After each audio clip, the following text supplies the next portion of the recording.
化した時空間理解能力で現場をサポートする映像解析型の現場作業支援エージェントについてご紹介いたします。現場作業支援エージェントは人が担っていた現場監督業務を自律的に人と協調して実行する AI エージェントです。現場での人手不足などの様々な課題にアプローチするために AI エージェントが映像とドキュメントを人のように現場を認識し理解して適切な作業を提案します。こちらが現場作業支援エージェントの構成になります。作業現場のカメラ映像と業務ドキュメントを活用して、業務ワークフローやレポートの作成、教育コンテンツなどが得られるものとなっております。その中でも今回新しい技術としてご紹介するのが、左側の自己学習とコンテキスト記憶です。これらの技術は人の認知機能を模した視覚と言語のマルチモーダル AI 技術となっております。例えば人の特徴として初めて行う作業であってもマニュアルを事前に見ることで現場で何をすべきか判断して作業を行える特徴があったりですとか、何かを記憶するときは記憶すべき情報に着目して効率的に記憶できる特徴があります。このような視覚と言語の設置、そして選択的注意をそれぞれ模した技術が自己学習とコンテキスト記憶です。技術の詳細については後ほど説明しますので、まずはデモをご覧いただければと思います。まずエージェントは業務ドキュメントをヒントにカメラの映像を分析して異常がないかを見ます。その時インシデントが検出された時は、そのインシデントの分析や是正案を提案するためのプランを右上にある通り作ってくれます。ここでインシデントが検出されたようなので、まずはインシデントの分析をしてもらいます。するとこのような回答が得られますが、ここでポイントとなるのが接近距離は、フォークリフトと作業者の接近距離は 2.5 メートル、安全衛生規則に違反しているというところです。一般的なマルチモーダル LLM は実際の距離を認識する機能がないので、規則に違反しているという判断ができません。ただし、こちらの自己学習の技術を用いることによって、距離を認識し、安全規則に違反している事象の認識と判断ができるようになります。次に先ほど出たインシデントの要因を分析してもらいます。これによりなぜこのようなことが起きたのかというのを教えてくれます。ここでこのような回答が得られるのですが、一般的なマルチモーダル LLM の場合は、長時間映像の入力をすると、必要な情報が欠落してしまい、要因までを分析できません。で、こちらのコンテキスト記憶を用いますと、記憶から情報がそぎ落ちることなく、詳細な分析を行うことができます。で、このような分析結果が得られますと、次はどのように対策すればいいのかという段階に入ってきます。そこでエージェントが現場の作業管理者向けに指導現場のシミュレーションをしてくれる教育コンテンツを作ってくれます。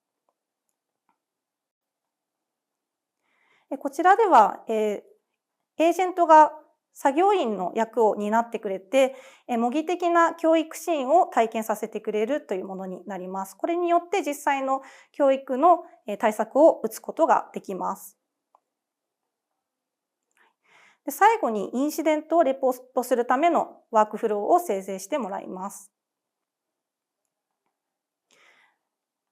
で、そうすると先ほど得られたインシデントの情報をもとに、レポートシステムの画面をエージェントが実際に操作をしまして、必要な項目を自動で入力してくれるものとなっております。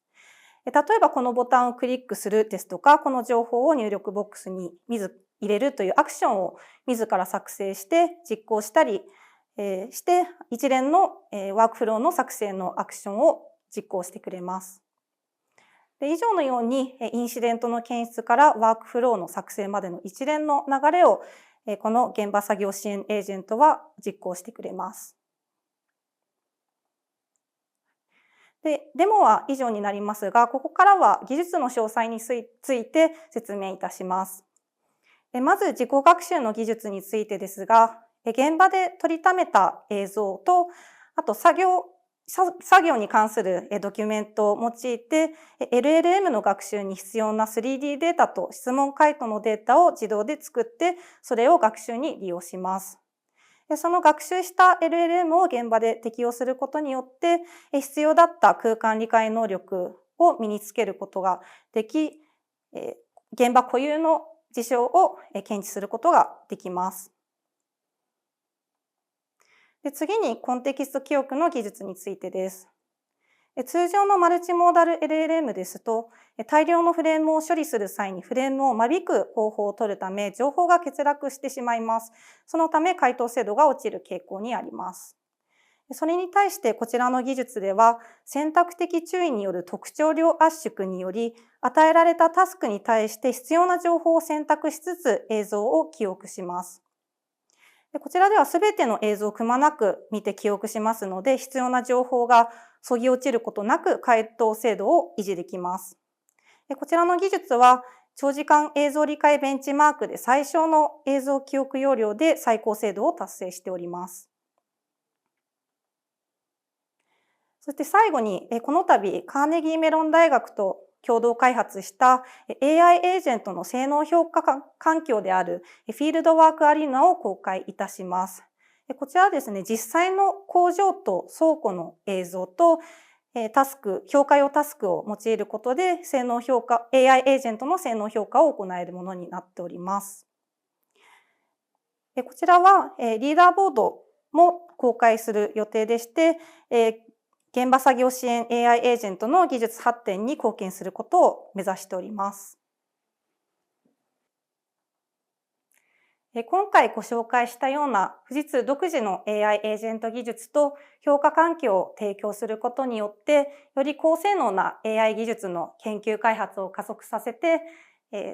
今後より安全で効率的な現場環境の実現を目指していきたいと思っております。以上で発表を終わります。ありがとうございました。